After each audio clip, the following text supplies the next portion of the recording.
Hello everyone, my name is Ark and welcome back to another figure review. In today's video, we're going to be taking a look at the Mount Lady 1/8 scale by Kotobukiya in their ArtFXJ line of figures. And honestly, this one caught my attention for various reasons that you guys will see very soon, but I'm quite excited. This box, various reasons right here.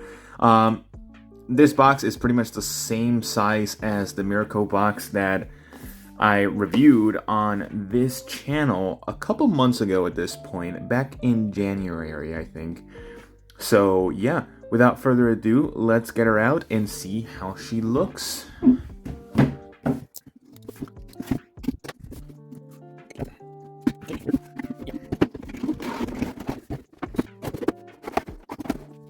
Alright, so here we have Mount Lady in all of her beautiful glory. And I gotta say, she's looking pretty darn nice, not gonna lie. Okay, so when it comes to accuracy, this figure is accurate enough. The only thing that is not accurate whatsoever is the height. But honestly, I wouldn't mind a life-size figure of Mountain Lady that's like 3 stories tall. Please give it to me. Someone make that one day. It's probably going to take all the resources in the world, but I want it. Overall, in terms of accuracy, I think she looks pretty darn good. It looks absolutely beautiful. They did not cheap out on this figure whatsoever. The suit, the tightness, the wrinkles, everything is there. So actually, one quick thing. Here is how she compares to the RTFX or ArtFXJ line Miracle that I reviewed a couple of months ago, and I gotta say, she is looking a little bit smaller, and that's because it is the 1/8 scale. Granted, it's looking a little bit odd because both of them are 1/8 scale, and I don't really mind myself, so realistically, it's not that bad. So yeah, just kind of like figure comparisons. She's going to be a lot shorter. She's going to be much taller because she's on the actual ground. But realistically, like everything else, she has bigger thighs, bigger arms, bigger legs than her, which is a little bit surprising because this is supposed to be the same scale. And I think Mount Lady herself, I'm not entirely sure how tall she is in her regular human form, like non-quirk used form, so I can't really relate to that. It's just a little bit weird that she is, in terms of like body proportions and everything, a little bit bigger. Even the face is like slightly bigger than that, and it has more heft. So just putting that to the side for now and focusing on Mountain Lady, she is very light, which I don't mind whatsoever. I really like that, the curvature on the hips.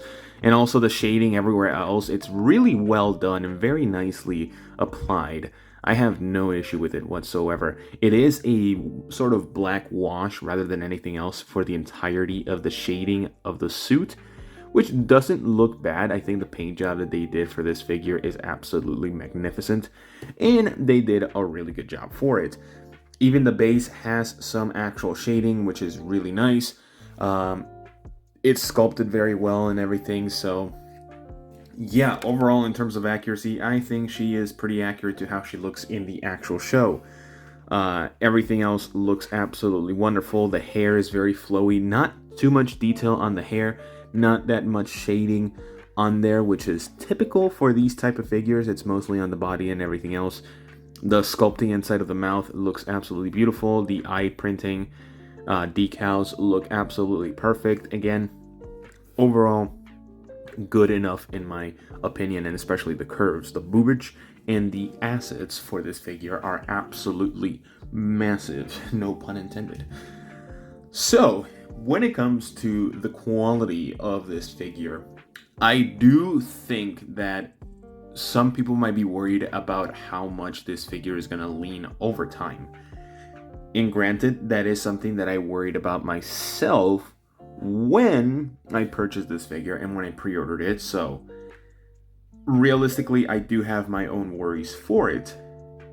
Although Kotobukiya did think about this and they included a little stand for the other knee. And honestly, I don't really hate this, how they did this, because it's a very nice thing that they're actually worrying about the leaning of the figure, because the angle that she is kind of running at, it's going to lean over time and it's going to cause issues. Probably not right after you get her out of the box, but as time goes on, maybe a year or two from now, it's going to start leaning. And in terms of like preventing that, they gave you this little acrylic, I think it's acrylic, yeah, it feels acrylic, acrylic plastic clear stand, which you can just insert in this crevice right here, this specific crevice where I'm pointing at, right in this crevice. It is pretty much sculpted the exact same way. You just put it right underneath the knee and it should just stick right on there. And honestly, I have no issue with that whatsoever. I think it still looks pretty fine, especially from different angles, for sure. Like, it's not going to be that distracting. And granted, it doesn't sit the best. Like, it does wiggle around if you like actually wiggle it, but honestly, not much of an issue for me. I think it's gonna be good that it doesn't lean over time, and this is gonna pretty much just hold the entirety of the weight for the figure rather than this left foot just as a whole. So no issues for me there. Besides that, the entirety of the figure does feel pretty much the exact same as my Mirko. It's as sturdy as it is. Granted, it is not as heavy as Mirko, mainly because of the base, but also it feels like the body is a little bit lighter. Then that might cause it to not lean over time as much as it should. So I think Kotobukiya actually thought about how this figure was going to pose and everything, and thought about everything in terms of the deterioration of the materials and all that kind of stuff. So yeah, overall it looks good. I think the quality is great. Again, the base is just a hollow base on the bottom, which is a little bit disappointing because the Miracle one is completely solid. So that's what makes it so heavy, and especially everything else. But again, in terms of paint quality, stature, I guess, and more so of like firmness, it's perfectly fine. Like, it does wobble, but any figure like this is going to wobble a lot, no matter what, realistically. So overall quality, pretty good. Now, when it comes to the value of this figure, I do think this figure is a bit overpriced for the actual, for what you're getting, pretty much. Pretty much the same as Mirko, even though Mirko, I think it justified its price more based on its heft and overall quality and appearance and all that kind of stuff. This figure retails for $180 on US retail sites like Big Bad Toy Store, Crunchyroll, and Amazon. Actually, Crunchyroll is $185. I don't know why they like to put figures more for the price, but yeah, sure. If you're a Crunchyroll subscription member, then you're gonna get it for cheaper because that's what they do.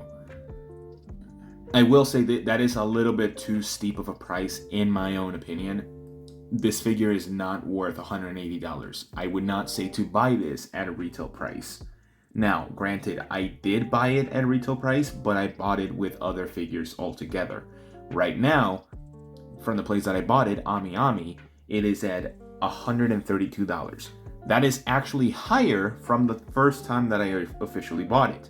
I actually bought this figure when it was at 1,600 yen. Right now it's at 1,800 yen. So I saved myself an extra 20 bucks on there. So I spent around $110 for this figure. At that price point, I say that it's actually pretty worth it in terms of getting this figure. But if you're gonna get it at the price point that it is right now, which is $132 on Ami Ami, plus the shipping is gonna be like another $40 depending on how much you want to spend for the shipping and how fast you want to get it, it's gonna be around the same as retail price, which is not ideal. So, sort of leading into my final thoughts, I think this figure is well worth it if you're a My Hero Academia fan and have been collecting the ArtFXJ line from Kotobukiya. And honestly, I don't think it's a bad figure at all.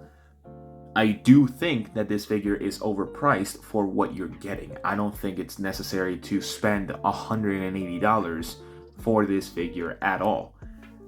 I will tell you, the Miracle figure that I have is already on sale on multiple sites. And honestly, I don't mind that. Right now, on AmiAmi, it's on sale at $90. So you can wait to get this figure on a sale, which most likely will happen the month afterwards. So it released back in August. Give it until October to get a sale on this figure. And honestly, I think that's the best time to get it. Maybe around Christmas time, it's probably going to go down to $90. And at $90, that is a perfect price to get it. At $180, that is not a good price. So yeah, I'm going to give this figure, incorporating the price, I'm going to give this figure an 8 out of 10. I do think the price right now for every retail site right now, even the Japanese sites, it's a little bit too steep because you're going to be paying import taxes and shipping and all that kind of stuff if you buy it from a Japanese retail site. And even right now on US retailers, it's a little bit too high for my own opinion. So knocking it down 2 points for that steep price. Everything else is perfect in my opinion. I think the pose, the personality that it brings on this actual figure, all captured perfectly. And I love that about Kotobukiya because they always do this for each of their figures and they always nail it. Again, for me, it's just that price that brings it down those 2 points. But overall, it's a great figure. And honestly, if you're a Mountain Lady fan or a simp like myself, then you're going to enjoy this figure no matter the price. So yeah, that is all the time I have for you guys today. Let me know what you guys think down in the comments below, and I will see you all in the next one. Bye-bye.